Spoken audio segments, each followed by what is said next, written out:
Lalu di laut juga sama, ada pemagaran laut sepanjang 30,16 kilometer di 16 kecamatan. Ya. Tapi yang diproses hanya di Kohot. Padahal di 6 kecamatan ini ada sekitar 16 desa. Kenapa cuma di Kohot yang diproses? Jadi inilah sebetulnya yang kita tuntut kepada pemerintah.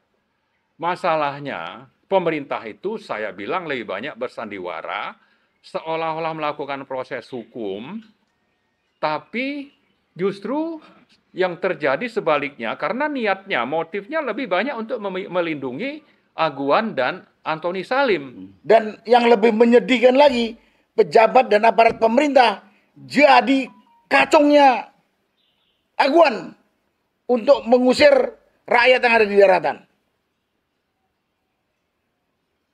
Mau polisi, mau BPN, mau aparat desa, dan lain-lain. Tambah lagi preman. Dan TNI juga, saya nggak tahu.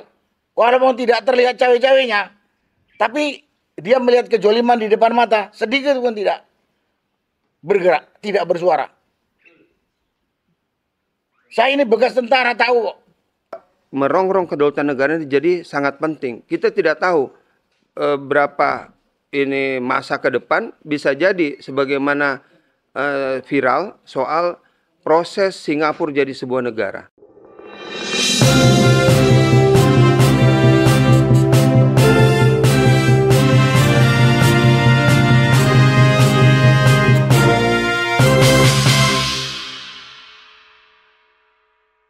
Assalamualaikum warahmatullahi wabarakatuh. Saudara sekalian, kita tentu masih dalam tengah-tengah menikmati Sahrul Ramadan, ya, Sahrul Mubarak, dan sudah melampaui hampir setengah lebih. Semalam kita umat Islam sudah pada beriktikaf, ya, yang berharap segera ada bulan yang baik, yaitu yang dinanti-nantikan. Terpenting bagi umat Islam, apalagi di bulan Ramadan, tidak melupakan perjuangan yang sedang tengah dilakukan untuk bangsa Indonesia. Kita tahu bahwa persoalan PIK belum selesai. Masyarakat mengira bahwa setelah terjadi pergantian presiden dan nampaknya akan meletakkan negara di dalam satu keadilan terhadap rakyatnya, ternyata orang menebak kok malah orang yang sedang katakanlah diperkirakan oleh rakyat ini, PIK yang penguasanya ada Aguan itu, malah justru diundang oleh presiden yang tentu kita belum mendengar apa yang mesti diperingatkan oleh pemerintah kepada penguasa-penguasa zalim itu. Sampai sekarang penderitaan rakyat itu masih terus berlangsung. Bahkan walaupun dikatakan PIK bukan termasuk PSN 2, tidak ada pengaruh apa-apa, mereka tetap melakukan seperti itu. Nah, inilah yang tentu kita harus mengikuti update terakhir, ya, bahwa misalnya kita pernah berkunjung kepada satu warga di Kecamatan Teluk Naga yang rumahnya dan lahannya hanya dihargai 300.000 per meter, ya. Itu sekarang masih menderita bersama rakyat yang Indonesia yang lainnya, ya. Ini mengerikan, ya. Jangankan bisa berlebaran atau tidak, apakah bisa masih melanjutkan puasa, tidak ada persediaan uang, ya. Rakyat-rakyat yang kena PHK puluhan ribu di Jawa Tengah juga andalan keluarga, mereka tidak mempunyai lahan, tidak untuk apa-apa. Inilah kita tentu intinya pada siang hari ini kita berdoa kepada Allah, mendorong supaya Presiden melihat dengan nyata persoalan ini. Masalah PIK 2 ini terjadi satu pembangunan yang terus berlangsung, yang seolah-olah tidak ada apa-apa. Mereka masih melakukan, tidak ada misalnya penggantian denda dengan tanahnya itu, apakah sawah dikembalikan setelah dikasih 50.000, ada yang tidak itu. Inilah yang tentu kita tidak boleh mendiamkan ini, apalagi malah mereka kemudian nanti diangkat seolah menjadi penyelamat keuangan negara. Nah, Di samping saya ada Bapak Sunarko, ada Pak Marwan, ada Bang Ismet, ya, ada Pak Medi, ya, tokoh tokoh tokoh ulung. Eh, untuk itu kami minta Pak Marwan untuk mengupdate tentang PIK 2 itu. Bagaimana sebaiknya bangsa dan pemerintah ini menyelesaikan supaya rakyat tidak menderita. Silakan Pak Marwan. Ya, makasih Om Lim. Assalamualaikum warahmatullahi wabarakatuh. Waalaikumsalam. Alhamdulillahirrahmanirrahim. Allahumma salli ala sayyidina Muhammad. Ada hal yang sangat penting untuk kita perhatikan, bahwa PSN PIK 2 itu sudah dijadikan oleh pengusaha Aguan Antoni Salim yang didukung Jokowi mendapat status PSN yang setelah diributkan dinyatakan bahwa ini hanya untuk daerah yang namanya tropical coastland, luasnya 1.756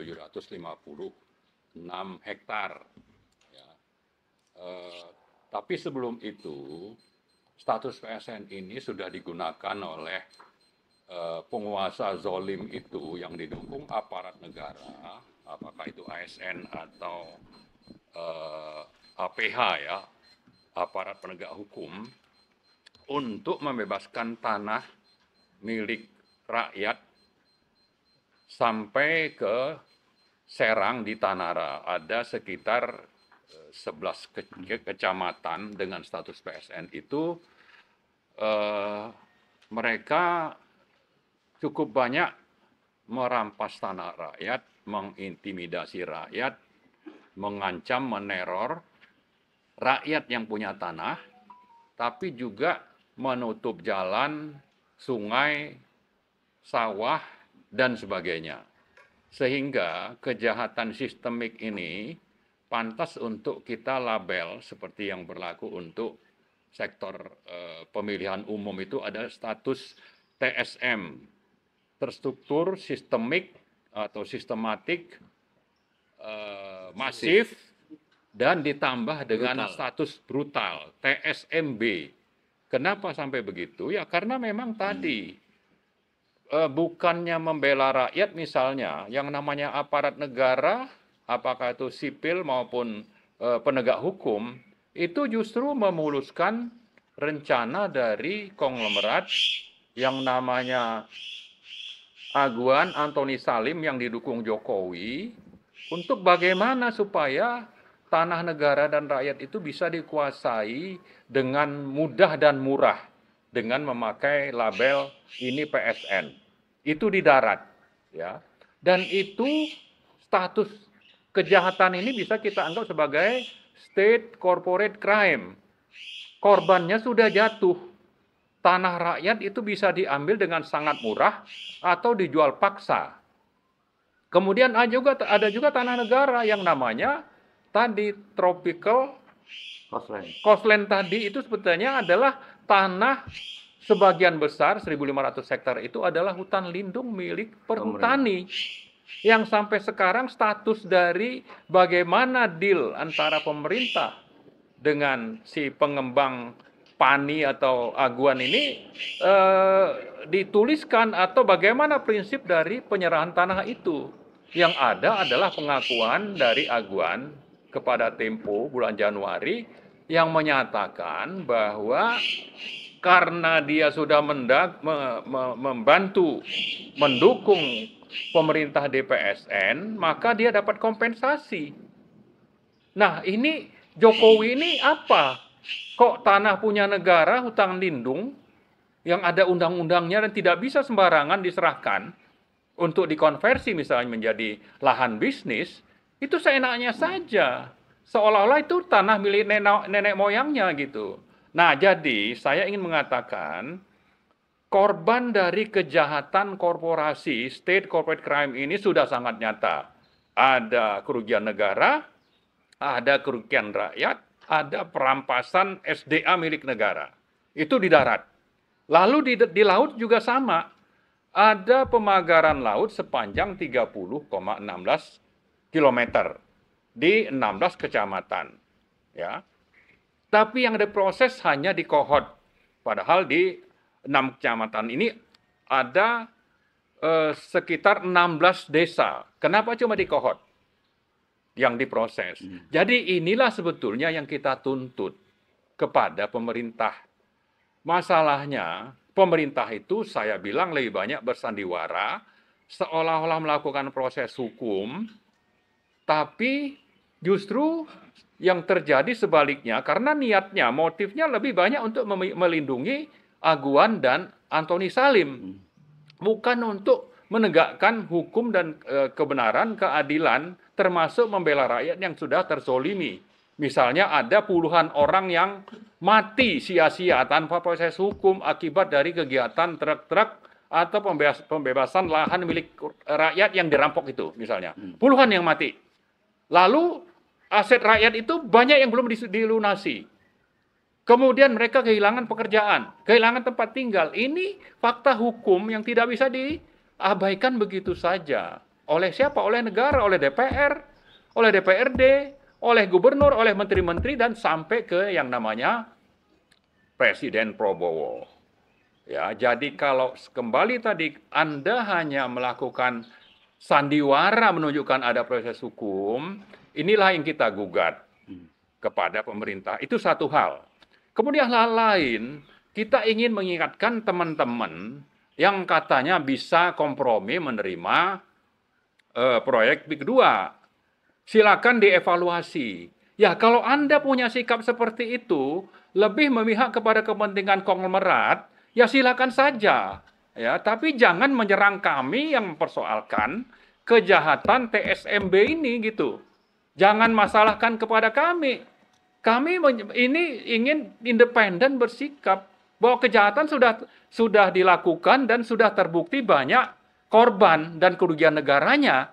Apakah Anda menutup mata, tidak peduli dengan ini lalu membela konglomerat? Ya silakan saja. Tapi sikap kami ini masih konsisten. Jadi kalau ada undangan buka bersama atau ada pernyataan pejabat atau yang namanya orang yang katakanlah ada yang mungkin menjadi petinggi di Banten sana, silakan aja lah Anda mau kompromi, tapi Anda itu bukan urusan kami. Kami tidak mau berhadapan-hadapan dengan Anda. Kami tidak mau membuang energi kami untuk bagaimana menyikapi sikap Anda. Kalau Anda menyerah silakan, Anda kompromi silakan, tapi kami konsisten. Dan tujuan kami ini adalah untuk menegakkan kebenaran, keadilan, dan adanya penegakan konstitusi dan pembelaan kepada rakyat yang sudah terzolimi dan juga kepada aset negara yang sudah dicaplok.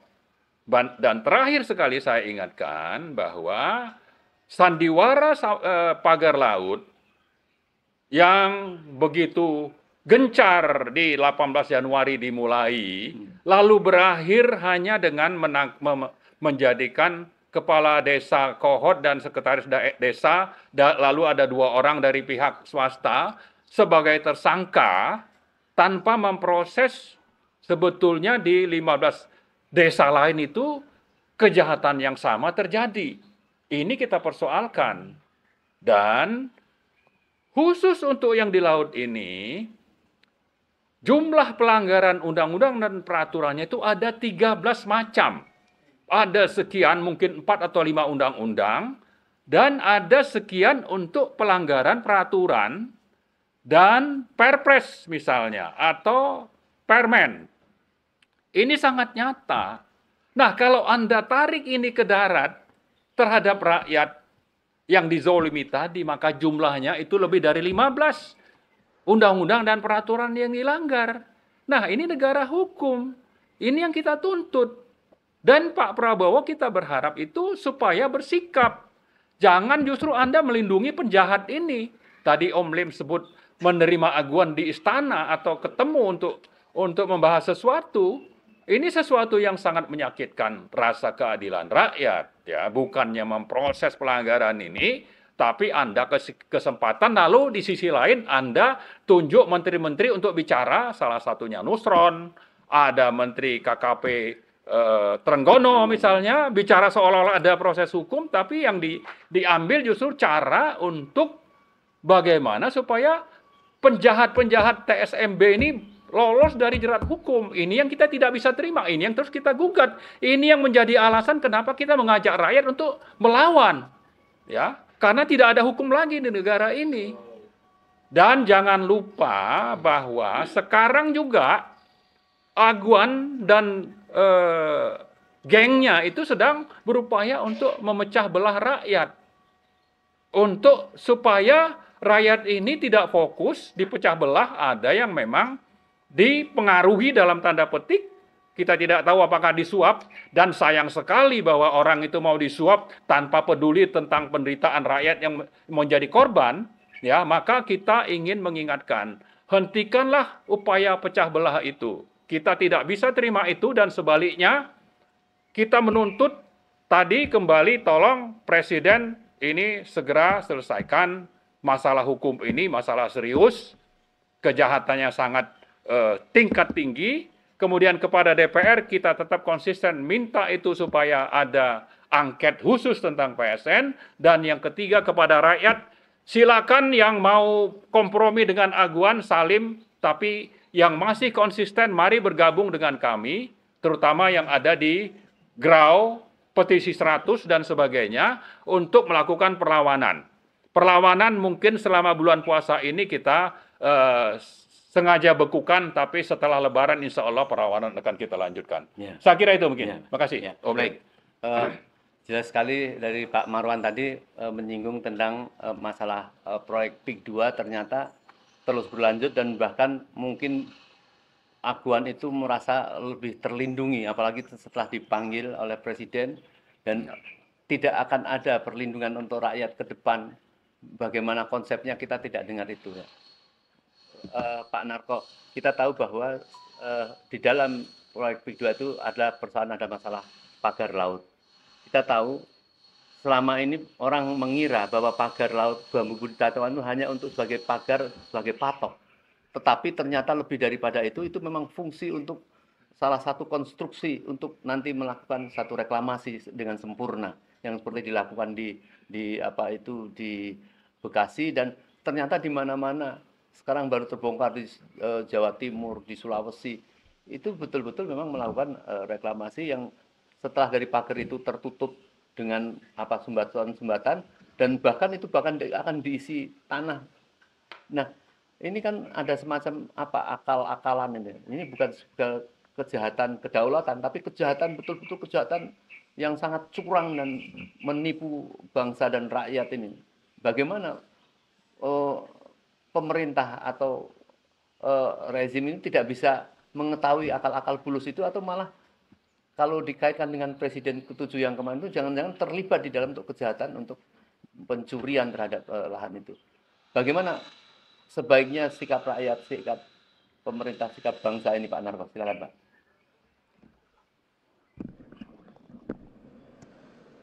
Terima kasih Pak Mursalim. Kesempatan saya untuk bicara. Assalamualaikum warahmatullahi wabarakatuh. Waalaikumsalam. Pak Mursalim, sebenarnya kasus ini sudah begitu jelas, sudah terang benderang. Cuma karena memang negara kita ini sedang amburadul, di mana para pemimpin, pemerintah lah ya, pejabat pemerintah, nggak punya tanggung jawab, nggak punya malu.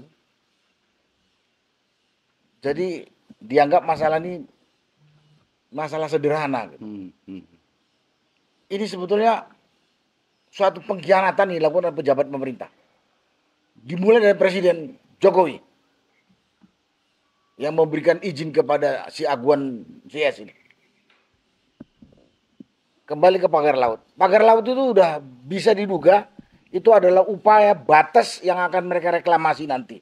Dan luasnya itu mungkin ratusan ribu hektar. Ratusan ribu hektar. Puluhan ribu. Kalau sampai ke darat bisa ratusan ribu. Oh ya, melebihi Singapura konon. Iya. Jadi itu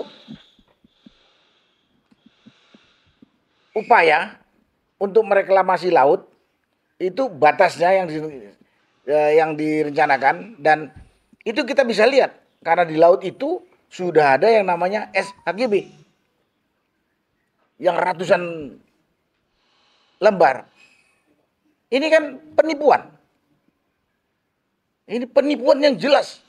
Masa di laut ada surat hak guna bangunan? Itu bukan yang katanya tanah yang termakan abrasi, omong kosong. Data satelit mengatakan sejak putus sejak tahun 70-an, di situ itu sudah laut. Dan ada saksi yang masih hidup yang sekarang berumur sekitar 60 tahunan, saya lupa namanya, yang mengatakan, saya sejak lahir sampai hari ini di tempat itu. Itu dari dulu laut. Ini kan penipuan. Di mana penegak hukum? Apakah itu BPN, apakah itu polisi, apakah itu pemerintah daerah? Mereka ini adalah pengkhianatnya. Ya. Kok bisa laut itu ada SHGB-nya? Yang nanti rencana itu mau ditutup dan kemudian ada mengatakan ini dulu daratan yang termakan oleh abrasi. Jadi nanti akan dilakukan restorasi kembali. Omong kosong itu semua. Itu omong kosong semua. Saya cuma di sini katakan yang pertama kepada pemerintah, di mana tanggung jawabnya untuk ngawankan negara ini?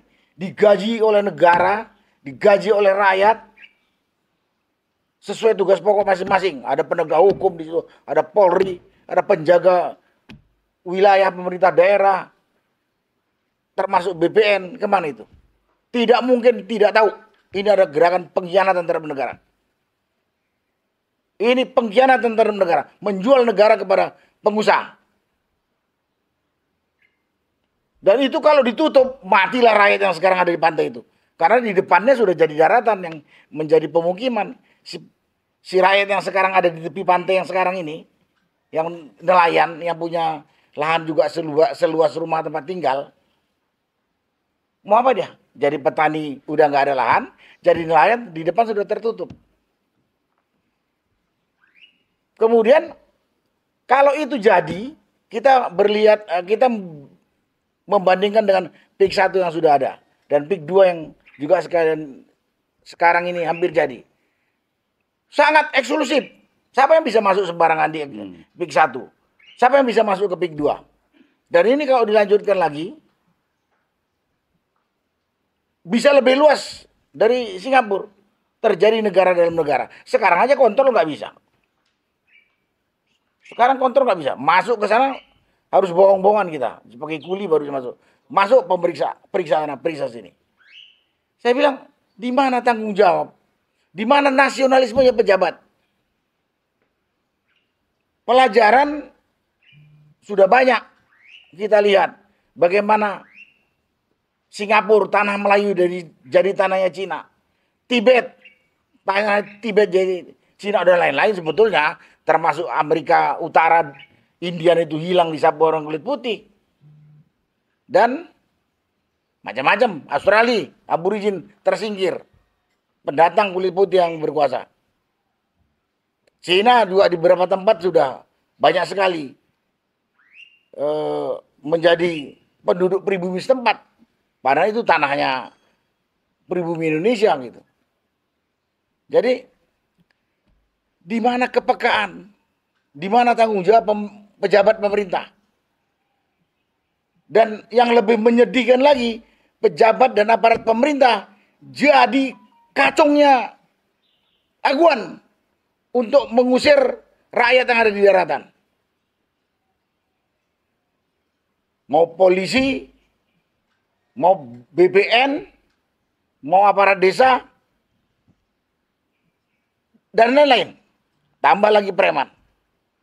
Dan TNI juga, saya nggak tahu. Walaupun tidak terlihat cawe-cawenya, tapi dia melihat kejoliman di depan mata, sedikit pun tidak bergerak, tidak bersuara. Saya ini bekas tentara tahu kok. Di mana? Di mana nasionalisme para pejabat dan aparat yang digaji oleh rakyat? Itu bicara tentang pagar laut dengan laut yang mau diuruk oleh mereka. Semua tipu menipu. SHGB abal-abal. Harusnya semua tersindir. Pagar tujuannya udah jelas. Dibiarkan oleh aparat. Nah sekarang lihat rakyat di daratan yang sudah dijolimin, dirampas tanahnya. Kemarin baru rame lagi.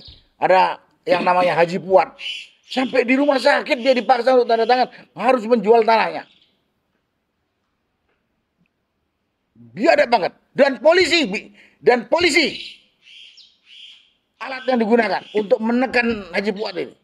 Udah bersebar. Omong kosong petinggi polisi tidak tahu. Ngomong kosong. Karena saya lihat petinggi polisi nggak ada yang buta.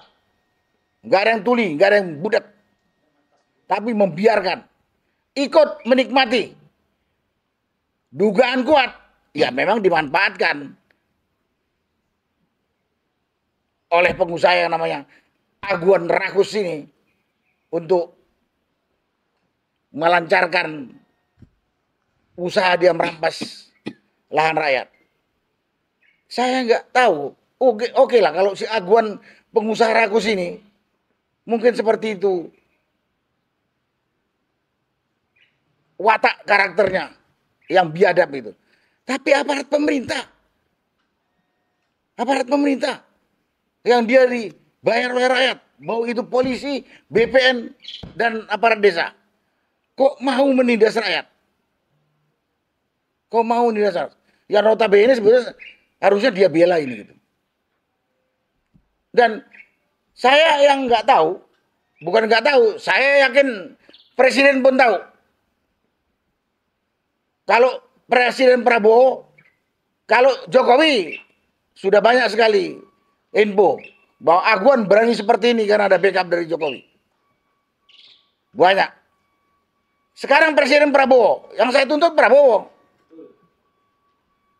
Nggak tahu penindasan yang dilakukan ini. Itu rakyat Banten yang jumlahnya puluhan ribu itu bukan orang hutan. Seperti yang ada di Kalimantan itu atau yang ada di Sumatera itu. Lahan yang mau dipakai gusur. Bukan manusia itu. Yang tadi dikatakan sudah puluhan yang jadi korban. Puluhan jadi korban. Kemudian tanahnya dirampas. Jadi pada kesempatan saya udah nggak bisa bilang. Kayak apa tidak bertanggung jawabnya aparat pemerintah dan pejabat pemerintah menindas rakyatnya sendiri tanpa malu-malu. Tanpa ingat dengan moralitas. Tanpa ingat. Mau dibayar oleh yang namanya Aguan. Cina serakah ini. Rakus. Saya berani katakan Cina serakah rakus. Ini bukan bicara rasis. Yang saya bilang si Aguan. Karena Aguan sendiri yang rasis. Dengan membangun komplek yang begitu eksklusif. Membatasi dengan rakyat kecil yang ada di sekitarnya. Dialah yang rasis. Dia yang rasis. Karena itu saya berharap rakyat mengerti. Kalau kita nggak bisa mengandalkan orang-orang yang kita pilih untuk mengelola negara ini. Baik yang di eksekutif, di legislatif, maupun di judikatif. Karena semuanya sudah jadi peliharaannya Aguan. Ya terpaksa lah yang rakyat yang harus berbuat sendiri. Dan kepada orang-orang yang mengatakan Aguan hebat, ayo kita ketemu di lapangan. Ayo, saya siap menunjukkan di mana biadabnya Aguan. Memang kalau orang-orang yang dapat makan atau dapat uang dari si Aguan cuman dibawa ke lokasi itu hebat. Bangunan itu bagus, eksklusif, megah, dan tidak mungkin dibeli oleh orang-orang pribumi sekelas saya ini. Kata Said Didu, setelah jadi itu per meternya sampai 50 juta per meter. 30. 30 juta. Kalau yang di pantai hasil reklamasi 60. 60 juta. Tahu nggak, bangunan itu berdiri di atas tanah rampasan rakyat miskin. Ini kepada orang-orang yang membela pembangunan itu. Kami bukan anti pembangunan. Tapi jangan membangun di atas darah orang miskin. Di atas milik orang miskin. Kemarin saya lihat bangga itu instansi kepolisian dibangunkan pangkalan di PIK 2. Sadar itu tanah raya yang dirampas oleh si Aguan.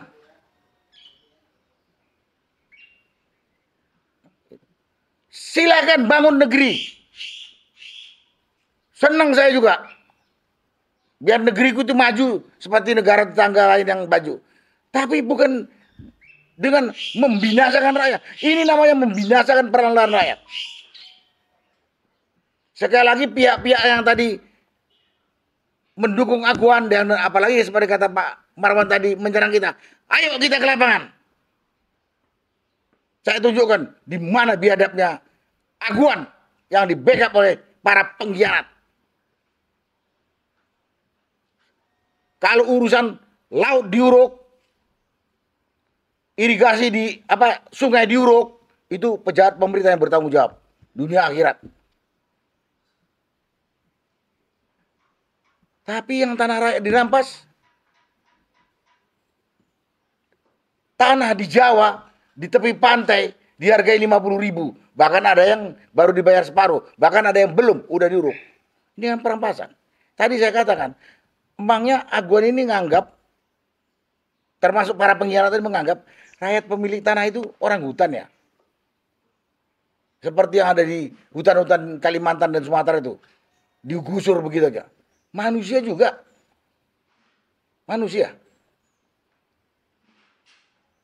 Itu kondisi sekarang. Dan saya tidak tahu. Sekarang ini rasa malu dari pejabat pemerintah.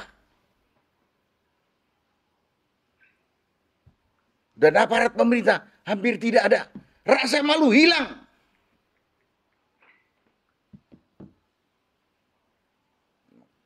Saya ngomong ini dan saya berharap Presiden Prabowo tahu. Jangan meletus. Orang kalau udah kepepet pasti akan meletus. Yakin saya. Dan orang-orang yang dapat makan darinya jangan asal mangap. Ayo kita ke lapangan. Saya akan tunjukkan bagaimana biadabnya, terencananya, terstrukturnya merampas tanah rakyat. Kemudian bangga dia bangun. Belum lagi kalau dugaan kita sebagai seorang nasionalis, kita bisa belajar di negara lain. Pemukiman-pemukiman eksklusif itu bisa seperti dalam negara. Udah, nggak ini deh, nggak usah dibantah lagi, nggak usah dibantah. Dan yang lebih menjadikannya, bajingan yang namanya perampas tanah ini diundang lagi sama Prabowo ke istana. Cengangas-cengenges seperti pahlawan. Apa nggak menyakitkan hati rakyat itu? Saya nggak tahu di mana perasaan pemerintah. Dan banyak lagi. Mungkin kalau saya teruskan panjang sekali. Tapi yang jelas ini adalah penindasan, kejahatan kemanusiaan, kejahatan kerusakan lingkungan, kriminal berat.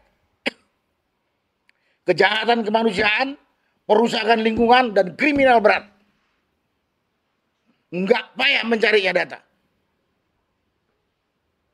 Dan kepada pengusaha ini, saya minta sadar. Terutama lebih-lebih para pengkhianat yang Anda bayar. Saya katakan pengkhianat tuh. Polisi yang menindas Haji Fuad, menindas Charlie, dan rakyat sana ratusan. Termasuk Abdesi yang memaksa mengumpulkan surat tanah rakyat kemudian dijual kepada Aguan. Termasuk para preman. Semua butuh makan. Sebagai orang beragama ada batasannya. Cari makan bagaimana yang boleh kita lakukan dan boleh yang tidak. Itu yang bisa saya sampaikan. Harus diselesaikan saya katakan. Kalau tidak saya bilang ya kepada rakyat. Saya juga orang Banten. Ya mari kita berjuang. Berjuang mempertahankan hak milik kita dari kejoliman pihak lain adalah kewajiban. Mati untuk mempertahankan itu adalah syahid. Wajiban. Kita kebetulan Di sana mayoritas Muslim. Boleh katakan mungkin 99% masyarakatnya Muslim. Itulah yang bisa saya sampaikan. Yang lain-lain nanti kalau ada pertanyaan dari Pak Mursalin bisa saya jawab. Terima kasih Pak Mursalin. Saya kembalikan. Baik, Pak Ismet. Tadi kita mendengar paparan data dari Pak Marwan dan Pak Narko, terutama tadi masalah PIK dan pagar laut dan keamanan negara. Rakyat menyangka setelah kita mempunyai presiden yang bukan saja putra dari seorang pahlawan, ya katakanlah pahlawan ekonomi lah, kan. Beliau kan juga seorang jenderal, ya. Seorang jenderal yang tentu menimbulkan keamanan, tetapi rakyat melihat bahwa sedikit pun ya apa yang diungkapkan itu tidak ada terbukti dalam membela, katanya timbul tenggelam bersama rakyat, tetapi rakyat sekarang menderita, dizolimi, tidak ada yang membela.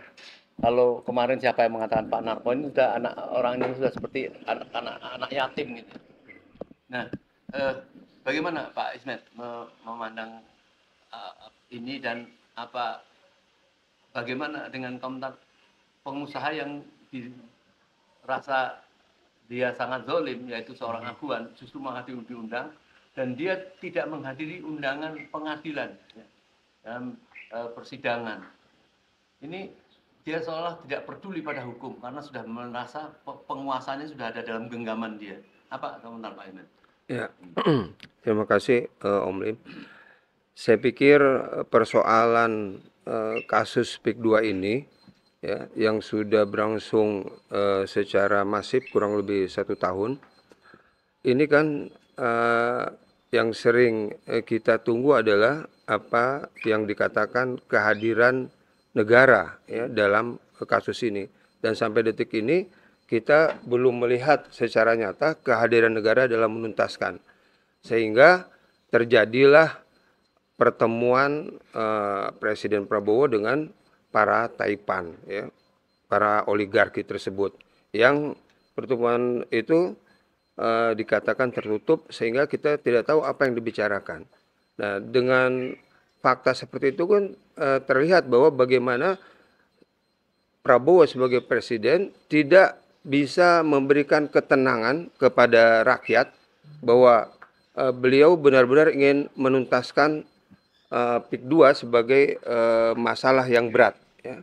Kenapa saya sebut masalah berat? Karena yang terutama ya, proses yang kita lihat sampai saat ini, PIK 2 itu bukan soal transaksi tanah, tetapi adalah perampasan hak-hak rakyat, perampasan tanah yang dilakukan oleh sewenang-wenang oligarki Aguan dan Antoni Salim CS. Ya.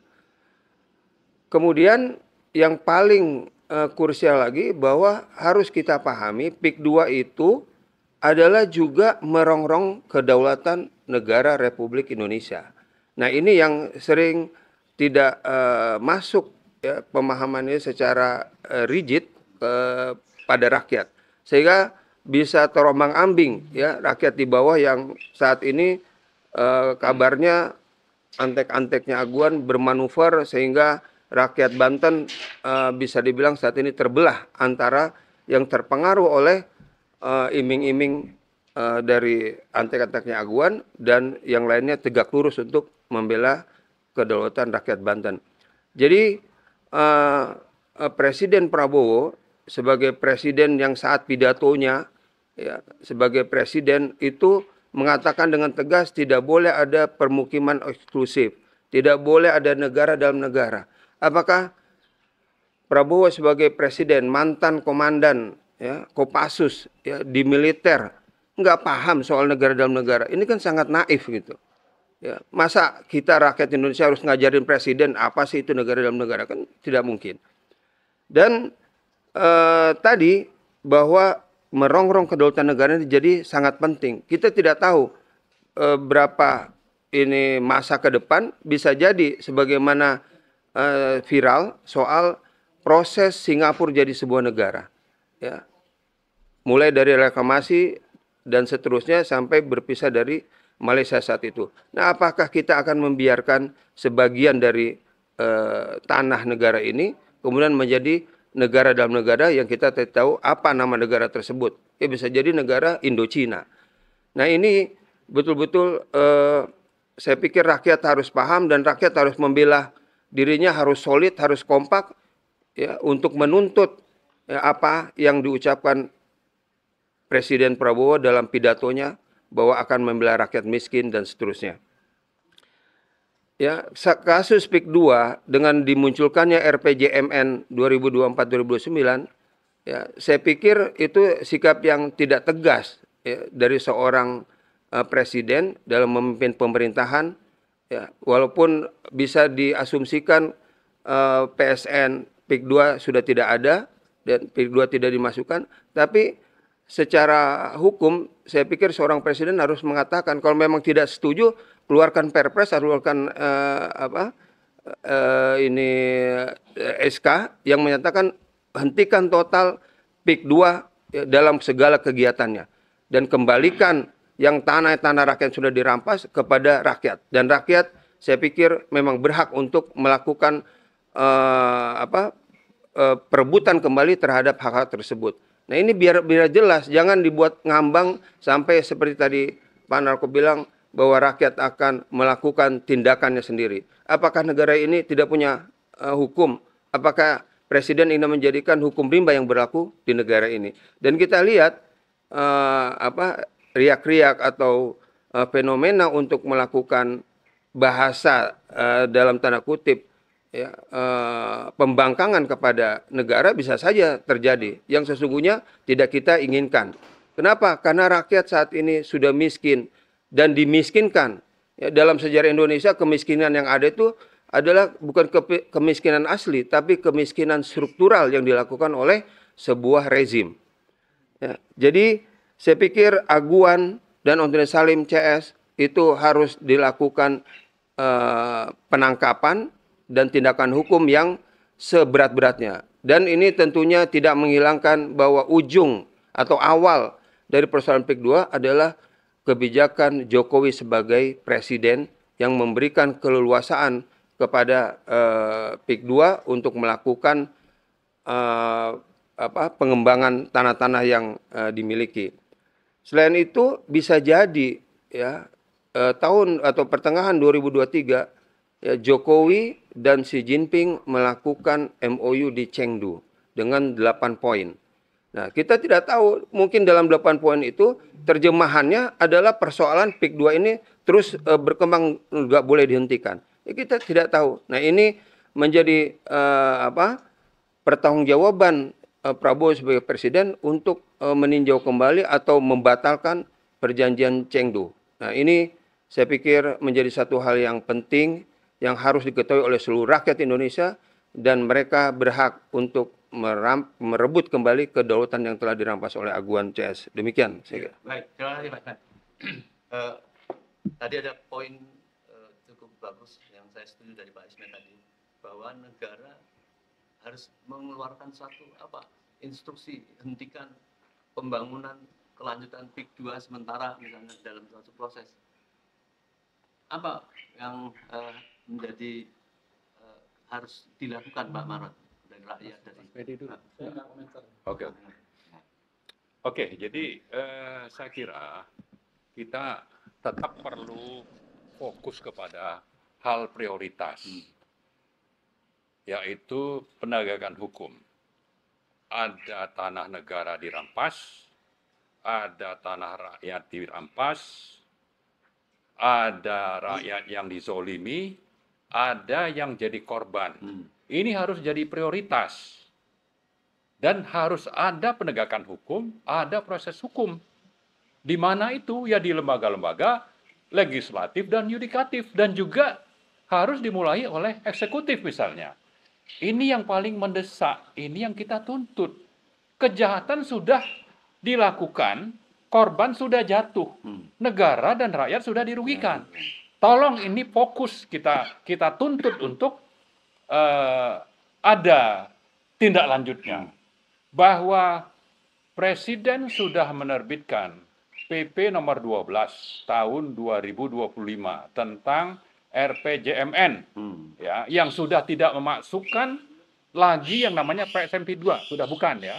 Kemudian yang namanya BSD sudah tidak jadi PSN. Rempang juga sudah tidak, Surabaya juga sudah tidak. Surabaya Frontline misalnya. Atau yang sifatnya sama seperti reklamasi di PIK lah misalnya. Itu sudah tidak masuk. Dan ini saya kira cara yang sifatnya lebih untuk melindungi Aguan dan Salim dari proses hukum, bahwa ini udah berhenti kok proyeknya lewat ini. Jadi sudah, tapi kan kejahatan sudah dilakukan. Dan PSN PIK 2 yang merampas rakyat dan tanah negara itu juga masih berlanjut. Ini yang tidak kita terima gitu. Jadi jangan sampai ya rakyat tertipu dengan penerbitan PP 12 2025 itu masalah sudah selesai. Ya. Dalam hal status PSN oke, sudah. Tapi dalam hal korban, rakyat negara jadi korban, proses hukumnya belum dilakukan. Kemudian juga tanpa misalnya perlu ada statement pemerintah bahwa ini dihentikan, proyek itu masih jalan kok. Mereka masih terus menguasai tanah rakyat dan tanah negara itu. Dan kita bisa lihat misalnya harga saham PANI itu memang turun, tapi ini karena memang proyeknya akan dilanjutkan dengan cara penerbitan PP 12 itu. Nah, karena itu tetap saja tuntutan call dari kita adalah proses hukum kejahatan yang sudah dilakukan. Oleh siapa? Oleh yang namanya Aguan Antoni Salim dan pejabat-pejabat negara yang terlibat. Antara lain itu adalah Jokowi, Airlangga Hartarto, dan sekian menteri yang terlibat dalam penerbitan PSN PIK 2 di bulan Maret 2024 melalui Permenko Perekonomian nomor 6 2024. Di sana sudah jelas ada motif jahat. Dari siapa? Dari oligarki. Siapa oligarkinya? Aguan, Salim, dan Jokowi. Untuk apa? Untuk mengejar rente sebesar-besarnya, untuk mempertahankan kekuasaan, tapi sekaligus dengan cara-cara yang menghalalkan segala cara. Sekian puluh undang-undang dilanggar sambil menindas rakyat. Itulah fakta yang ada di lapangan. Itulah sebabnya kita sebut ini sebagai state corporate crime. Bahwa yang namanya pengusaha dengan penguasa itu bersatu untuk apa? Untuk melakukan crime. Kriminal tingkat tinggi. Ini sudah istilah yang umum secara global dilakukan. Dan inilah yang benar-benar sudah kita tuntut berkali-kali, dan Pak Prabowo seolah-olah yang dilakukan adalah bersandiwara, mencari-cari celah jalan supaya seolah-olah sudah melakukan sesuatu, tapi ujungnya adalah untuk melindungi oligarki ini, sambil tidak mempedulikan rakyat yang sudah jadi korban, yang sudah mati, yang sudah kehilangan pekerjaan, kehilangan tempat tinggal itu banyak. Ribuan atau malah puluhan ribu. Itu Pak Prabowo, tolong Anda perhatikan ini gitu. Itu sebabnya kalau Anda tidak perhatikan ini, kami ingin mengajak rakyat itu melawan. Mari kita melakukan revolusi. Tapi perhatikan ada kata if. Ya, jadi kalau Anda tidak seperti yang kita harapkan menjalankan pemerintahan sesuai konstitusi, tidak melakukan penegakan hukum, maka dan sementara DPR tidak melakukan apa-apa, lalu rakyat dipecah belah, inilah yang sebetulnya kita persoalkan.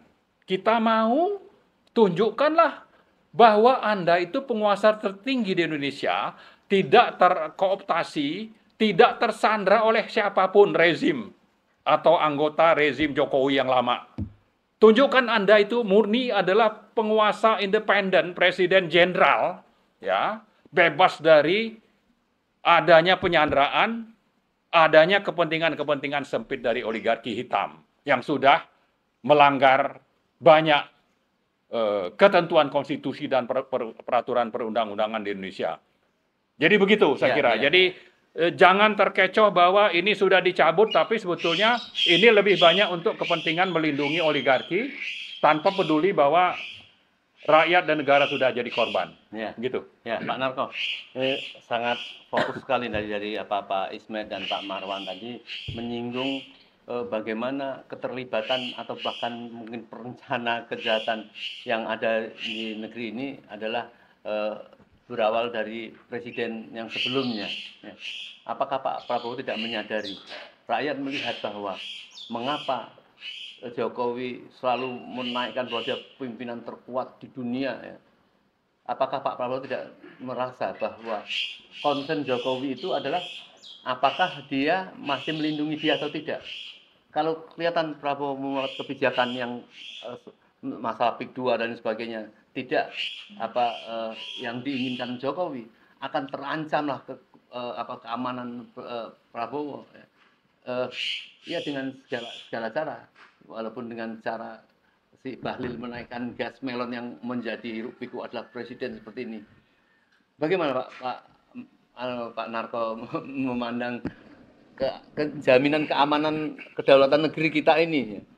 Orang yang kita tuduhkan itu tidak datang ke pengadilan, semua dipanggil baik Aguan ataupun Jokowi ke pengadilan. Saya silakan Pak. Wah, sulit ini jawabnya nih Pak Musari. Tapi yang jelas kondisi Negara Kesatuan Republik Indonesia ini 10 tahun dipimpin oleh Jokowi merosot habis. Kita bandingkan sebelumnya waktu dipimpin SBY. Dipimpin SBY. Yang jelas kalau dibandingkan dengan itu aja lah, 2 periode dipimpin SBY. Walaupun kita nggak luar biasa amat, tapi jelas jauh lebih bagus. Dan 10 tahun dipimpin SBY, dipimpin oleh Jokowi, hancur lebur tatanan kehidupan berbangsa. Hancur lebur. Kehidupan bernegara hancur. Penegakan hukum hancur. Ekonomi bubar. Siapa yang lagi mengatakan ada peningkatan di era ini, di era Jokowi? Ada apa? NGO asing yang namanya OCCRP itu mengatakan presiden terkorup nomor 2 dan terlibat tindakan kriminal. Dia finalis nomor 2 atau nomor 3 di dunia ini. Dan sekarang juga rakyat di mana-mana teriak adilin dan tangkap Jokowi. Nah, ini dampak dari dia. Tapi sekarang kan bukan dia presiden.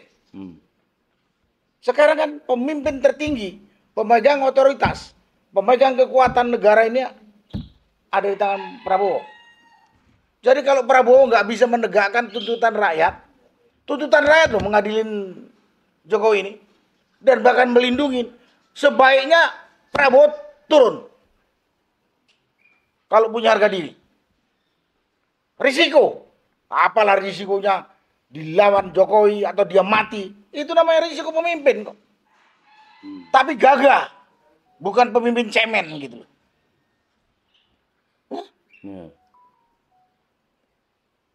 Semua pemimpin, apalagi dia berlatar belakang militer, pernah jadi komandan. Risikonya itu kalau memimpin pasukan itu mati untuk negara dan bangsa.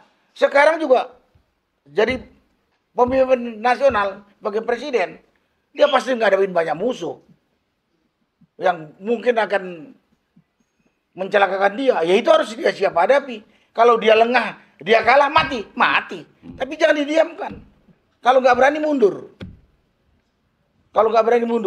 Jangan korbankan negara Indonesia yang penduduknya hampir 300 juta ini hancur lebur. Dipimpin dengan cara-cara yang nggak jelas. Ya? Cara nggak jelas. Saya tahu punya titik-titik lemah atau punya segala macam lah. Mungkin Prabowo dihadapkan dengan Jokowi. Ya, semua orang punya kelemahan, semua orang punya kesalahan. Tapi yang jelas sekarang dia sudah de facto de jure presiden. Pemegang otoritas tertinggi terhadap hukum. Pemegang otoritas untuk menggerakkan semua kekuatan di milik negara. Menghadapi musuh negara. Jangan diam aja. Kalau diam saja, dia bagian. Dan gak usah ngomonglah pada rakyat. Ini strategi. Tunggulah waktu. Strategi, tunggulah waktu. Saya dengar udah jutaan kali. Dari Prabowo, dari pengikut-pengikutnya Prabowo. Jutaan kali saya dengar. Ini strategi, tunggu Pada 100 hari, onani tunggu semua. 6 bulan, tunggu 1 tahun. Hah? Enggak ada lah itu. Itu bagian dari gerakan menipu rakyat. Gerakan supaya onani. sabar. Hah? Gerakan onani. Ya, gerakan mau dibilang gerakan onani juga boleh. Strategi kok diucapkan. Sedangkan musuh dari depan mata. Musuh dari depan mata. Ya, para koruptor di depan mata. Pejabat pengkhianat di depan mata. Nggak perlu pakai hari kok, berjam udah tahu orang itu. Kenapa didiamkan? Ya itu strategi. Perlahan-lahan. Lama-lama kita yang dimakan sama para bajingan dan para pengkhianat itu. Gitu. Risiko. Ya. Semua ada risiko. Saya terus ingat bekas presiden Filipina yang namanya sindikat narkoba dibantai sama dia. Dan kemarin dipanggil oleh pengadilan internasional dia datangi di atas kursi roda. Dan dia katakan kepada hakim itu, berapa banyak yang saya bunuh dan berapa banyak yang dibunuh sama Amerika di Irak. Kemudian berapa banyak orang Palestina dibantai sama Yahudi. Dibandingkan tindakan dia menegakkan hukum dengan tegas. Dan diam itu hakim. Dan negara yang tadinya menghujat dia jadi mendukung dia. Dia berani bertanggung jawab. Tapi adillah pengadilan. Maksudnya kan dia bilang gitu. Sekarang beraninya ini gini. Ini malah rakyat dari Sabang sampai Merauke tangkap adili Jokowi, Prabowo teriak hidup Jokowi. Itu menyakitkan hati bener itu. Itu strategi. Ya. Strategi orang nggak tahu lah kalau kata Pak Ismet itu strategi apa itu kayaknya. Orang dari Sabang sampai Merauke nuntut tangkap adili Jokowi. Dia bilang hidup Jokowi. Ini menyakitkan rakyat ini. Bahkan dunia udah ngatakan Jokowi itu bajingan kok. Hidup Jokowi gitu. Menyakitkan hati. Nah sekarang begini dengan kasus PIK 2. Masa dia nggak tahu bagaimana penindasan dilakukan oleh Aguan? Memang dalam RPJMN udah nggak ada itu 4 titik itu. PIK 2 PSN, BSD, Rempang dengan apa? Surabaya. Nah, kalau itu tidak ada berarti itu sudah bukan PSN. Berarti itu proyek swasta murni. Karena itulah pada kesempatan ini rakyat harus tahu. Sudah nggak usah pikir-pikir. Dengan tidak ada dalam RPJMN 2024 sampai 2029 itu proyek swasta murni punya Aguan. Ya kalau Aguan tidak menegakkan prinsip-prinsip berbisnis yang terbuka, lawan. Nah itu sudah bukan PSN. Iya. Udah bukan PSN. Berarti ini ada tindakan barbar dan biadab pengusaha yang namanya Aguan. Iya. Dulu kan dia tipu rakyat. Sampai Tanara dibilang PSN. Sekarang udah nggak ada lagi. RPJMN itu. Jadi nggak usah bilang apakah ini masih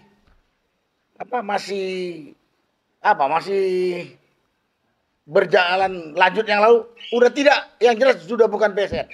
Berarti rakyat harus tahu. Dan tidak mau ditakut-takutin sama Aguan dan para pengkhianat. Kalau dia mau pembangunan. Tapi berjalan sesuai dengan prinsip bisnis yang benar. Jual beli itu harus kesepakatan dua pihak. Jadi nggak boleh dia takut-takut lagi. Udah ada ini. Ini pegang. Sudah bukan proyek strategis. Ini kan memang rakyat Indonesia ini diciptakan miskin, bodoh. Jadi timbulnya penakut. Haknya dirampas pun sabar katanya. Sama juga dengan kita. Kapan Prabowo mau menindak para bajingan pengkhianat negara yang udah terlihat di depan matanya? Sabar katanya. Saya terus ingat. Ini seorang ustadz yang ngomong dan kebetulan orang Cina, Felix Xiao. Kalau ada kejoliman di depan mata, kita sabar, itu namanya tolol. Itu yang ngomong seorang kiai itu, seorang ustadz. Kita sabar. Tapi kalau ada kejoliman, kebiadaban di depan mata kita sabar, itu kita namanya orang bodoh atau tolol. Nah, mudah-mudahan saya ngomong ini rakyat bangunlah. Saya katakan tadi, apapun yang terjadi terhadap diri kita untuk mempertahankan hak kita, kalau sampai kita mati, kita syahid, masuk surga. Daripada di dunia hina oleh manusia-manusia busuk ini kita diinjak-injak gitu. Nah, ini yang perlu saya sampaikan. Saya cuma ingat itu. Manusia busuk. Tidak masuk dalam RPJMN 2024-2009. Berarti itu bukan proyek strategis nasional. Berarti berlaku di situ bisnis yang berlaku umum.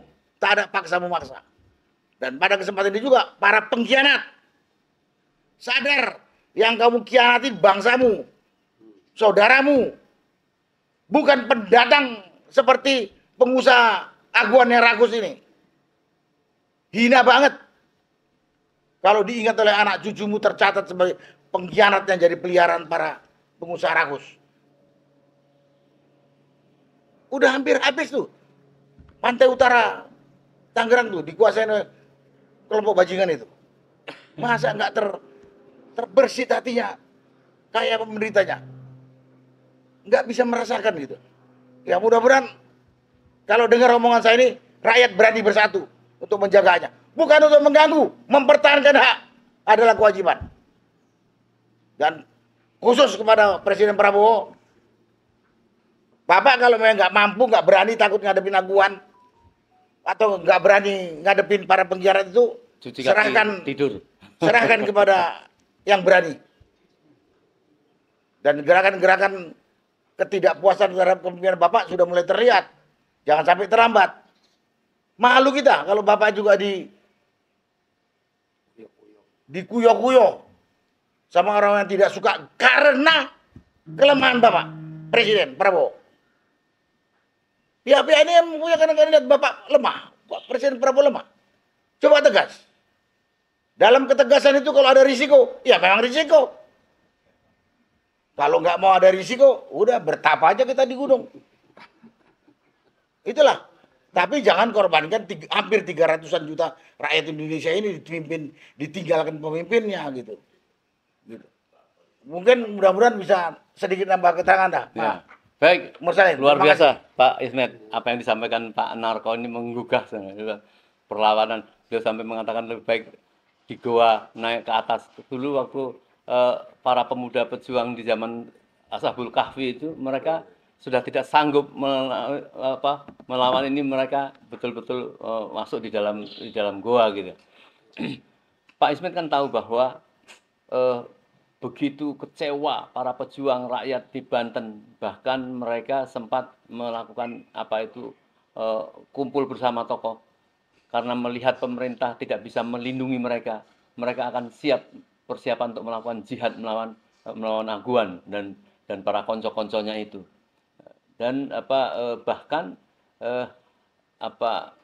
mereka ada yang mengancam untuk pisah dari Indonesia ini saking kecewanya seperti itu. Apa yang Pak Ismet lihat di lapangan, Pak?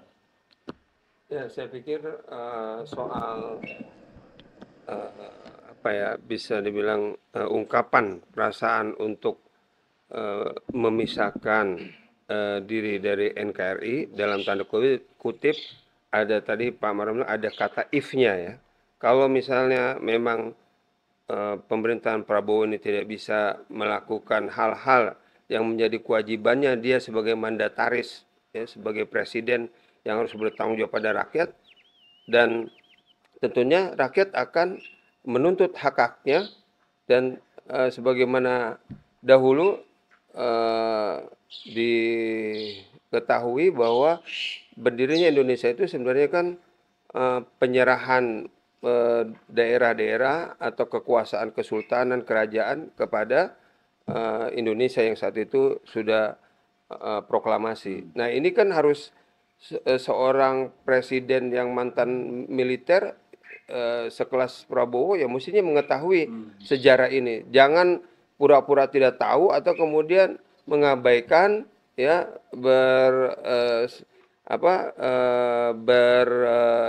ya bisa dibilang santai, tidak memikirkan kepentingan rakyat ya, sementara kondisi ekonomi negara ini sudah pada titik nadir.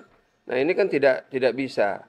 Ya, rakyat pasti akan memilih jalannya sendiri.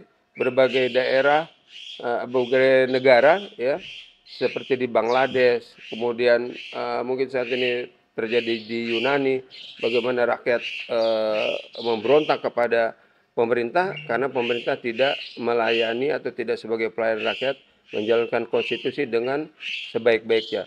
Nah, ini yang harus jadi perhatian utama seorang Presiden Prabowo. Kemudian satu hal saya pikir yang mungkin jarang kata ini dipergunakan, ya, bahwa tadi saya bilang PIK 2 ini adalah, ya, merampas, merongrong kedaulatan rakyat.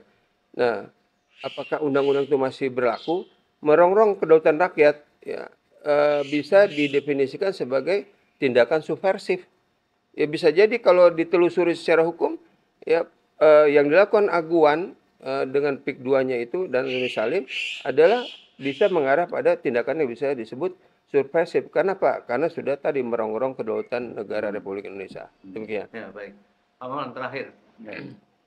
Sangat memilukan apa yang dipaparkan Pak Narko tadi, ancaman negara ini.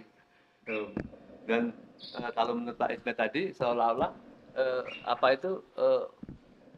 dalam historis penyerahan para sultan itu kepada kedaulatan negara karena sudah merdeka, berarti dianggap negara ini tidak menjaga amanah terhadap orang-orang Banten yang mengapa itu sekarang mereka marah. Sekarang terpenting ini nampaknya tidak ada arah-arah untuk mengadili itu karena proses pengadilan orang-orang yang bermasalah ini dia juga tidak menghadiri. Apa yang harus dilakukan Prabowo? Apakah dia tidak melihat bahwa kemarahan rakyat, kemarahan mahasiswa yang mengetahui semua ini hanya dengan singkat mengatakan Indonesia gelap, Indonesia gelap. Padahal makna itu kan dalam sekali, artinya mereka tahu sekali apa proses kejahatan mereka lakukan. Ini semoga ya Gelap walaupun gulita. gelap Yang terang gulita. cuma di rumahnya Luhut Panjaitan. Silakan teman. Ya, jadi saya kira ada info, ya, yang beredar menyebutkan akan ada reshuffle, akan ada pergantian dari pimpinan lembaga-lembaga, salah satunya yang ada di sektor hukum misalnya. Nah, kita dengan adanya info itu saat ini mungkin masih berharap ada sesuatu yang mengarah kepada perbaikan dan adanya proses hukum, yaitu tadi terhadap kejahatan yang sudah terjadi. Tapi yang perlu kita ingatkan adalah karena sepanjang setelah menjadi presiden berkuasa, ya, Pak Prabowo itu saya nilai lebih banyak bertindak, membuat kebijakan dan memerintahkan menteri terkait dengan PSN PIK 2 ini dalam rangka bagaimana supaya Aguan, Antoni Salim, dan Jokowi itu justru terhindar dari jerat hukum. Itulah yang dilakukan. Jadi lebih banyak manuver sandiwara, ya, untuk bagaimana supaya mereka lolos. Karena itulah maka Aguan terus bisa menjalankan agenda-agendanya. Misalnya, jangan dikira bahwa kalau yang jadi tersangka proses kejahatan pagar laut itu hanya kepala desa Kohot, dari yang harusnya ada 16 kepala desa, itu lepas dari peran Aguan atau oligarki. Saya yakin itu ada perannya. Nah, terakhir misalnya sekarang banyak sekali tokoh-tokoh aktivis di Banten itu yang dipengaruhi, termasuk adanya misalnya Majelis Ulama Nusantara. Ya, ini kan tidak lepas juga saya kira dari bagaimana sepak terjang Aguan dan kawan-kawan di oligarki ini untuk tetap supaya proyeknya jalan, proses hukum tidak terjadi di pemerintahan atau di sektor yudikatif misalnya, atau justru juga di legislatif ini tidak lepas dari itu. Jadi bagaimana ini bisa dibiarkan oleh Pak Prabowo? Artinya dia memang tidak bisa kita pungkiri sedang memainkan peran kebijakan sebagai pemimpin tertinggi untuk tetap bisa melindungi Agwan dan Antoni Salim. Nah, kita tidak bisa terima itu ya. Sekarang rakyat misalnya di tokoh-tokoh atau sejumlah orang, sekelompok orang itu dikasih kesempatan buka bersama. Ya, ada dana CSR. Itu kan tidak lepas juga tadi dari peran oligarki itu. Itu sedang berlangsung. Kenapa? Karena penegakan hukumnya memang tidak ada, karena adanya sandiwara. Gitu. Nah, karena itulah kembali ke pernyataan saya yang awal. Oke, kalau memang kita masih perlu menunggu, kita tunggu reshuffle ini. Kalau memang nanti salah satunya itu di sektor kepolisian Anda ganti ini orangnya, karena sangat nyata dia justru bekerja sama dengan kepolisian ini dengan Agwan, maka itu suatu prestasi yang patut kita apresiasi. Kalau itu diganti, ya. Atau juga di sektor-sektor lain yang memang bau oligarkinya itu sangat tercium nyata. Kalau itu tidak, ya lupakan sajalah. Ya, memang pantas tadi saya ajak kita rakyat ini untuk melawan. Sudah tidak berguna mungkin ya untuk kita jadikan sebagai pemimpin tertinggi kalau masih tetap berada di bawah cengkeraman oligarki. Jadi jika tetap bahwa pemerintahan ini menjalankan agenda oligarki, tidak peduli dengan korban rakyat yang sudah mati misalnya, tertindas atau aset negara yang dirampok, maka waktunya rakyat untuk melawan. Jadi ada kata-kata jika, if. Ya. Mari kita pantau ini dalam waktu seminggu, 2 minggu, atau sampai nanti bulan depan. Kalau memang ini tidak sesuai dengan harapan kita, maka sudah waktunya kita untuk melakukan konsolidasi dan melanjutkan dengan perlawanan. Saya kira itu mungkin. Ada yang mau ditambahkan? Saya kira tidak banyak. Saya berharap komentar maupun saran-saran dari rekan-rekan saya, Pak Is, Pak Marwan, Pak Sunarko, Pak Mursalin, dicerna oleh masyarakat luas dan siap untuk bergerak apabila persoalan-persoalan ini mengambang terus. Dan mengerti semua rakyat, saya berharap seperti itu. Itu saja, Pak. Terima kasih. Terakhir Pak Narko. Tadi disinggung-singgung Pak Marwan tentang pengunduran diri para menteri yang ditengarai lebih patuh kepada presiden yang lama. Apakah misalnya ada kemarin itu rame-rame tentang revisi undang-undang TNI itu, ada bagian rakyat yang suka karena melihat nampaknya koton karena TNI ada yang satu ketidakadilan atau kengirian terhadap polisi yang sekarang ini Kapolnya itu masih orang yang diperkirakan lebih patuh kepada presiden yang lama daripada Prabowo. Melihat seperti apa, Pak? Jadi kaitannya dengan undang-undang TNI nih. Ya, sedikit. Komentar saya, Ya. saya heran dengan yang demo menolak undang-undang TNI. Saya nggak lihat kontennya itu ada yang aneh-aneh. Ada tambahan ruang untuk beberapa bidang yang memang dikuasai TNI, yaitu pengamanan cyber dengan pengurusan dari 14 yang lama ditambah 2 jadi 16. Tidak ada kaitannya dengan dui fungsi itu, nggak ada ya? Dui fungsi nggak ada sama sekali. Terus habis itu ada penambahan usia. Kalau saya dengan undang-undang ini lihat, kalau ada yang memprotes aneh bin ajaib, orang dungu atau ada dalang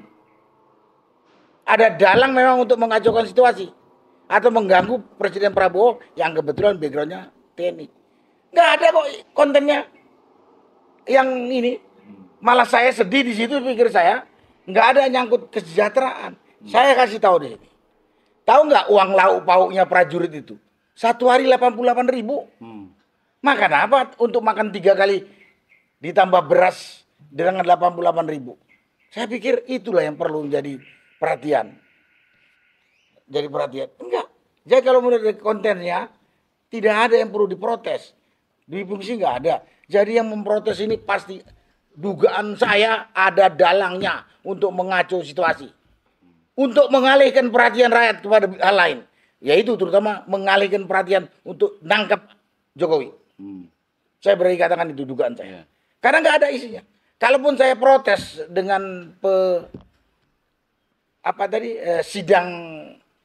sidang penentuan RU menjadi undang-undang itu cuman prosesnya saja. Kenapa di hotel katanya lagi melarat, perlu efisiensi. Kenapa kok di hotel? Makanya kurang gedung negara. Kedua, kenapa tertutup? Tidak ada sosialisasi. Itulah yang kalau saya protes. Kok paradok? Katanya lagi melarat, perlu efisiensi. Rapat di Fairmont Hotel yang kita tahu itu hotel bintang 5 mahal. Gedung kita banyak nganggur. Yang kedua, kenapa tertutup? Itu kan menyangkut kepentingan publik. Terus kok nggak ada sosialisasi? Prosesnya itu yang kalau saya bilang pemerintah ini kayaknya kok sengaja mencari perhatian dengan itu. Kalau isi enggak. Kalau ada yang protes isi itu, saya bilang orang yang nggak waras itu. Kok nggak justru polisi? Undang-undang polisi. Saya nggak tahu undang-undang polisi, tapi banyak bidang bisa dimasukin polisi. Kalau saya boleh menyampaikan saran kepada pemerintah, dalam ini kepada Presiden Prabowo, undang-undang yang ada taati. Jangan lagi ada bijaksana, bijak sini. Contohnya, kalau Seskap itu harus harus dipensiunkan. Kalau Kabulok harus pensiunkan. Termasuk polisi. Karena Undang-Undang Nomor 2 tahun 2002 mengatakan polisi yang ditempatkan di instansi non polisi harus pensiun dini. Sekarang kan enggak. Jadi kesimpulannya banyak undang-undang di Indonesia itu cuman untuk memenuhi perpustakaan saja. Dilanggar. TNI saya katakan tadi.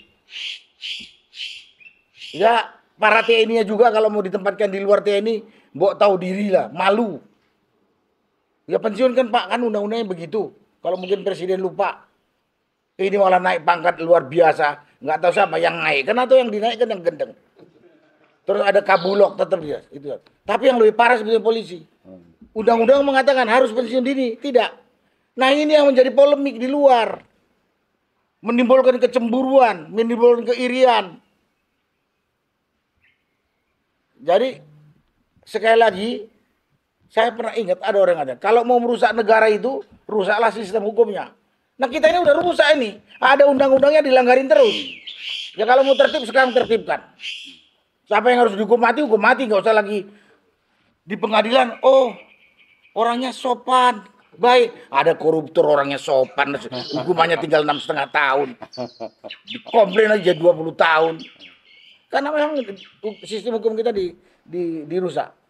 Jadi kalau kaitan undang-undang TNI, terus terang saya juga heran. Ada yang demo sampai bakar-bakaran memprotes undang-undang TNI. Nah, dugaan saya ada dalang untuk menciptakan kondisi mengalihkan perhatian rakyat.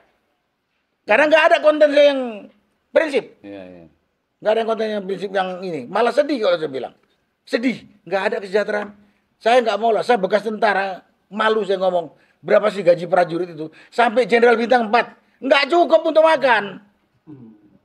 Walaupun ada remunerasi, ada tunjangan kerja. Ya kalau lagi ini, begitu pensiun, patokannya gaji.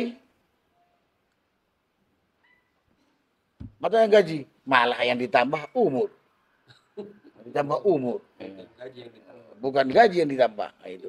Jadi kalau komentar saya tentang undang-undang TNI, yang demo itu aneh. Gitu. Ya, baik. Semoga sampai kepada Pak Prabowo bahwa kita lihat semua kritik, semua masukannya yang dari para tokoh dan para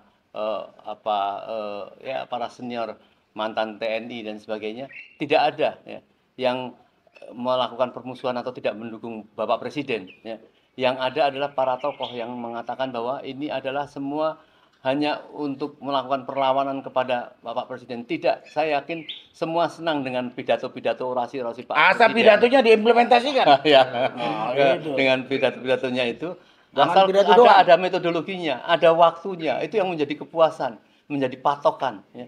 Jangan Bapak Presiden mengatakan mau akan ke Surabaya, tapi arahnya ke Sumatera, bagaimana akan sampai gitu loh. Jadi itu, semoga para tokoh dan para pejuang dan Pak Presiden jangan mau dipecah belah ya, dengan tokoh yang ingin mencarikan keuntungan atau yang ingin anteng yang pada posisinya. Ya. Kita tahu bahwa menteri-menteri yang dipaksakan kepada Pak Presiden, semua orang kenal pada kasus Oktober itu harus fokus ya. Sekarang ini kita konon Indonesia ini sudah tidak dipercaya di dunia internasional. Katanya mengapa Sri Mulyani itu mundur karena ternyata sudah tidak melakukan atau IMF atau Bank Dunia tidak mau memberikan hutang lagi kepada Indonesia. Ini kan parah hal seperti itu. Semoga di bulan puasa ini bangsa kita bisa memperkuat ya bagaimana berpikir. Saya khawatir terjadi satu pembunuhan massal atau terbunuhnya massal masyarakat yang tidak punya uang sekarang ini. Para ratusan puluhan ribu pegawai dihentikan ya, kemudian dan lain-lain. Baik, itulah mungkin yang bisa kita lakukan dakwah di bulan Ramadan ini kepada Bapak Prabowo. Sekian, mungkin ada mau teman-teman. Ya. Assalamualaikum warahmatullahi wabarakatuh. Waalaikumsalam warahmatullahi wabarakatuh.